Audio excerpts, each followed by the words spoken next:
Salut. Comment il va le Lucas? Eh ben ça va top et toi? Ça va, on se maintient, on s'accroche à la vie. Ça fait plaisir de te voir.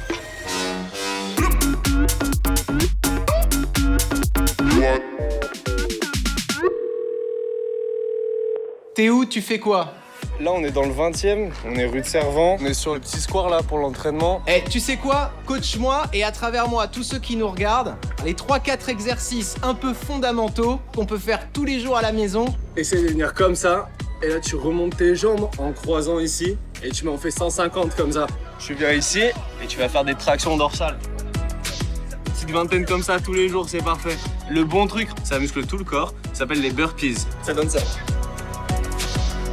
J'en fais 200 tous les matins et ça met de très bonne humeur. Eh, si on allait se boire un petit café à la maison, tu nous invites chez toi ou quoi? Je te ramène avec moi, y a pas de souci. Allez, go. J'ai eu la bonne idée de venir avec mon petit bip-bip. C'est quoi ton petit bip-bip? Tu vas voir. Tiens, regarde. Magnifique. Si tu vois quelqu'un te doubler dans Paris avec ça, c'est forcément moi. Et puis ça, c'est électrique, donc c'est éco-responsable. On n'a pas besoin de voiture dans Paris. Et c'est parti. Sois prudent surtout, j'ai pas envie que tu tombes. T'inquiète pas pour moi, je suis un pilote né. Tu me suis dans mes aventures. Je passe 90% de mon temps sur cette moto à bouger dans Paris. Je suis presque chez moi et nous y voilà. Avenue de la République. Wesh bien ou quoi? J'accroche ma petite moto et je te reprends. Hop. Et voilà. Et du coup, bienvenue chez moi. Trop cool. Là, t'es dans mon salon. J'aime beaucoup ce petit spot là. Méditation, encens, lecture, lendemain de soirée. La cuisine. Ah, je passe ma vie à cuisiner. Moi, c'est une de mes grandes passions. La pièce la plus agréable de toute la maison. Là, c'est ma chambre. Et là, c'est mon petit atelier slash salle à manger. Alors explique-moi un peu l'histoire de ces toiles. C'est des petits formats que j'ai mis en place parce que je voulais lever des fonds pour acheter de la nourriture pour les sans-abri. Et donc j'ai commencé à peindre ces petits formats que je vendais pour une 60aine d'euros. Et j'utilise tous les fonds récoltés pour préparer des repas et faire des distributions, des maraudes. Comment ça t'est venu cette idée? Un matin, je me suis réveillé, je suis allé au supermarché, il commençait à faire très froid. Et je me suis dit, vas-y, qu'est-ce que ça coûte de préparer un maximum de repas aujourd'hui? J'ai distribué la première fois une centaine de repas en une vingtaine de minutes. Je me suis rendu compte à quel point il y avait une vraie nécessité. Qu'est-ce que ça t'a apporté? En quoi ça t'a changé cette expérience? J'ai un parcours de vie un peu compliqué, ça n'a pas toujours été aussi facile. Et j'ai eu mes petits passages où j'aurais eu besoin. Et je t'avoue que le faire aujourd'hui à mon échelle, ça m'a vraiment apporté beaucoup de satisfaction personnelle. Comme on commence à aborder des sujets plus personnels, je te propose d'activer le mode conversation privée. Tout de suite. Lucas, d'abord, est-ce que tu peux te présenter? Moi, je m'appelle Lucas Morin, a.k.a. Omulek. Omulek, ça veut dire sale gosse en brésilien. Comment il se manifeste ton côté rebelle aujourd'hui? Franchement, il suffit de passer 2 heures avec moi et tu vas le voir très rapidement. J'ai beaucoup de mal à suivre les lignes préétablies. Je suis quelqu'un de très libre en fait. J'aime bien juste vivre la vie à ma manière et qu'on me mette pas trop de bâtons dans les roues. T'es autant mannequin, qu'artiste, qu'influenceur. Si tu devais expliquer ce que tu fais à quelqu'un qui est pas de la même génération, tu dirais quoi? Moi, je dis que je suis artiste, mais dans le sens large du terme. C'est-à-dire que je m'exprime à travers le biais de tout ce qui me fait vibrer. Un jour, ça va être la peinture, le lendemain, ça peut être la photographie, le surlendemain, ça peut être le tatouage. J'en vois quelques-uns. T'en as plus d'une trentaine, c'est ça? Ouais, j'ai tout le corps qui est recouvert dans tous les sens. Il y en a beaucoup, c'est moi qui les ai dessinés. Et je me suis d'ailleurs auto-tatoué. Tu t'es auto-tatoué où? Alors je me suis fait toute la cuisse et toute la jambe droite. Je vais voir si je peux te montrer. Vas-y, montre. Comment ça? Regarde-moi ça. 14 heures de travail. Incroyable. Ça représente quoi? C'est un corbeau qui se bat avec un serpent. Et si tu devais en choisir un seul, celui qui est le plus important à tes yeux? Ça serait celui-là.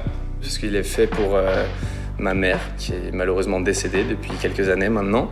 Et c'est l'initiale de son prénom. Celui-là, il est rempli d'amour et de rien d'autre, donc c'est celui que je garderai. Si je te dis Ubatuba, qu'est-ce que ça t'évoque? Si tu me dis Ubatuba, ça me donne envie de partir en voyage. C'est entre Rio et São Paulo, c'est chez moi, c'est mes racines, c'est une grosse partie de ma culture. Et puis c'est une très grosse inspiration aussi pour mes toiles. Et l'objectif, c'est quoi? D'aller vivre là-bas un jour? J'habitais là-bas il y a 3-4 ans. Et je suis revenu en France quand j'ai rencontré mon ex-petite copine. Mais sinon, j'avais jamais prévu de rentrer à Paris. On la connaît ou quoi? Ah oui, je pense que vous la connaissez, ouais. Parce qu'elle est mannequin aussi. Donc oui, c'est sûr. Et ça va, vous êtes en bon terme? Très bon terme. C'est une de mes meilleures amies et tout va très bien. Ah, tu fais gaffe, c'est dangereux, hein, quand même, le côté meilleur ami et tout. Mais non, quand on aime quelqu'un sincèrement, c'est pour toute la vie. La plus belle relation sexuelle qu'on peut avoir, c'est avec 2 cerveaux et en discutant pendant des heures avec une petite bouteille de vin, c'est le paradis. Ou de cachaça. Ça délie les langues. Ah, ok, très bien. Ah, attends, mais tu vas voir mon bar, je pense que tu vas kiffer. Vas-y, fais péter Regarde. le bar. Attends, on arrive chez toi, on n'a même pas un coup à boire. Qu'est-ce que c'est que cette histoire? Bienvenue chez Lucas Domulek, il y a tout ce qu'il faut. Moi ça c'est mon whisky préféré comme tu peux le voir. C'est du Nikka from de Barrel. C'est un whisky japonais qui tourne autour de 51 degrés. Vas-y, bah, prends-en une goutte. Je vais pas me faire prier hein, moi tu sais. C'est pas ce qui me dérange. À la tienne Tim. Cheers. Je suis avec toi par la pensée. 51% les 100. J'ai encore quelques petites dernières questions à te poser, Lucas. Ça s'appelle le last call. Le dernier message que t'as envoyé ou que t'as reçu. Happy birthday Lucas, j'espère que tu as passé une belle journée. Enjoy and have fun, Marie. C'est qui, Marie? Je sais pas, j'ai pas enregistré le numéro. Ah d'accord, ok, très bien. Il faudra la rappeler quand même pour au moins la remercier. Le nom le plus connu de ton répertoire? Je pense que ça va être une jeune femme que j'ai rencontrée cet été, qui s'appelle Anitta, qui est la plus grosse pop star du Brésil, avec 50 millions sur Instagram. Tu me dis ça avec un petit air coquin. On s'est rencontrés cet été.